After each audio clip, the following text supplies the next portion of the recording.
Hey guys, welcome to Podiatry Practice Mastery. Don here.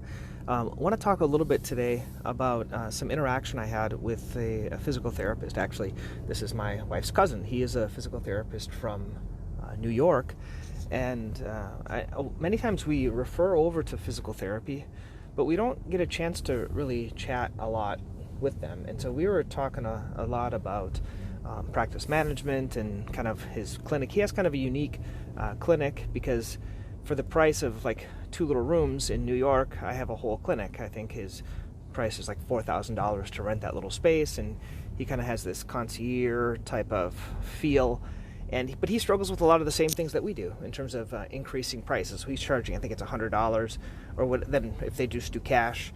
And I said the easiest way really is just to increase the amount to $125. And he was like, well, what happens if people don't come and things like that? Well, really the easiest thing for you to do is to test it. For the new patients that come in, you increase the amount, and then for the established patients, then you just tell them that you're going to increase things by, say, 25% because of COVID. But you test it on the new people, and then you think the other people will just kind of follow suit.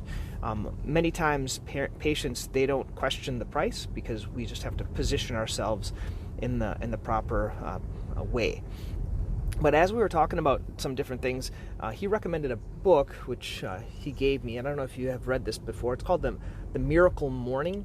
It's basically just almost a way to do some habit stacks. There's another good book called Atomic Habits where they talk about what are the habits you do when you get up in the morning, kind of what's your daily habits in terms of your routine. And there can be a number of things, but what mine is, I tend to get up, I read the Bible and do some time of personal prayer, and then I have a gratitude that's called the 5-minute journal.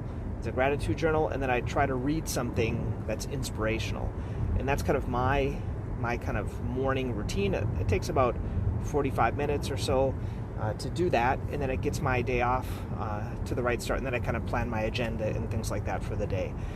I used to just kind of get up right before I had to get going, and I tended to be really, really kind of stressed and busy. And what I missed is when we're busy seeing patients all day, we really don't have any time to think.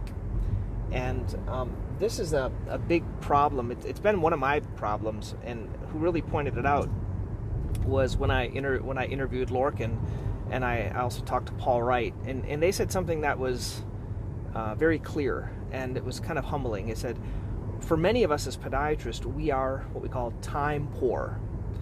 And what that means is we are just so darn busy working in our business, kind of like the hamster on the hamster wheel.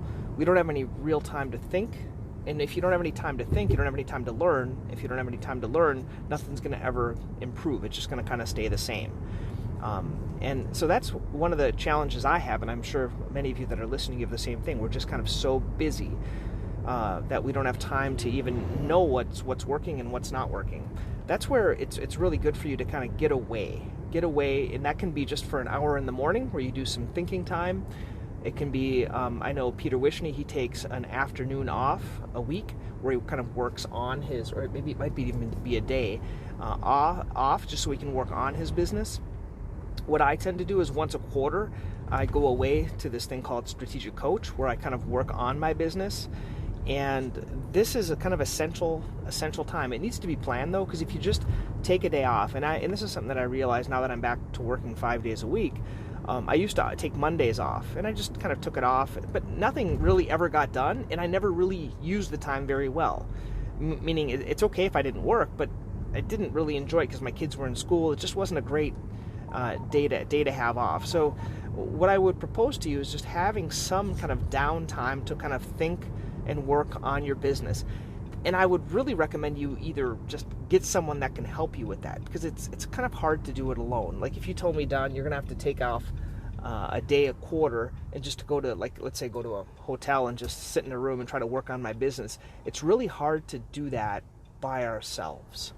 I would really recommend, whether it be some type of a coach, whether it be some type of a mastermind, some other way of doing it, because it's really hard to do it by yourself. Even reading books. If we're just reading books all by ourselves and you don't have anyone to talk about the topics to, it kind of stays all in your head. So those are kind of my thoughts as I was talking to this physical therapist. He also kind of got me back onto this whole barefoot movement, and I've been into kind of the correct toes, and there's something else called wild toes, which I wasn't familiar with, but it's a group out of Canada, and they do a lot of kind of foot strengthening exercises and have these online courses and things like that. And this is something that's been kind of going back and forth in my mind, is that, these guys are physical therapists, and they're doing a course on feet. Like, if anyone should be doing a course on feet, it should be us. It should be some type of a podiatrist. So I would propose, and I would challenge whoever's listening here, maybe you should make your own course. Where they made it on was Podia. Actually, that would be really appropriate to make a foot course on Podia. Podia, I think it is. It's an online, it's pretty much the least expensive way to make your own course or membership. There are a lot of different ones I've tried. I've tried Thinkific. I've tried Kajabi. And this Podia is another one that I was kind of considering to use. But, maybe you could make your own course if you wanted to do your own. Let's say you do your own course on plantar fasciitis. It's not that hard to make one. Maybe as I'm making mine, I'll walk you guys along with it. But you make your own course, and then for every patient, for example, that comes in, you could give them the course, or even just give them a discount code, for example. Like, let's say they come in and the course is normally, $97. And then you could give your patients an actual discount course so they can actually go through it, they can help you make it better. And then as you get more traffic coming to your site, then you can offer it to other people. And you have to, give good enough content. But that shouldn't be that hard to do of doing a course for you. So those are the thoughts for the day. Hope you guys have a great week here. Okay, bye-bye.